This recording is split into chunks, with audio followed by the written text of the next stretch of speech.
শরীরের সুস্থতা কত বড় দয়া, যে চলতে পারে না তাকে জিজ্ঞাসা করলে বোঝা যাবে। যে হাত পা নড়াতে পারে না তাকে জিজ্ঞাসা করলে বোঝা যাবে। ওকে এখন দোয়া করতে বলেন তো দিন রাত। তাহলে শরীরের সুস্থতা আল্লাহর কত বড় দয়া।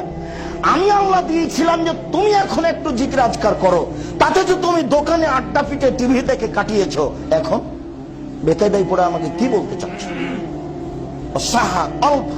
অবসর। সকাল 10টায় দোকান খুলেছো, ব্যবসাখানা রাত 10টায় বন্ধ করেছো। তো এই যে রাত 10টা থেকে নিয়ে আবার সকাল 10টা পর্যন্ত তুমি অবসর থাকলে, তাহলে কি তুমি সব সময় অশ্লীল কথা নিয়ে বা স্ত্রী নিয়ে আর টিভি নিয়ে বসে থাকবে? এই কি এর ফাঁকে কি তুমি আমার জন্য একটু সময় বের করবে না?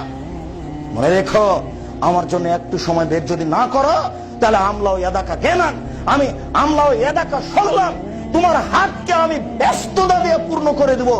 আল্লাহ শুদ্ধ ফাঁক রাখ, তোমার দারিদ্রতা বন্ধ করবো না। কোটি টাকা হলেও তুমি ভিক্ষু।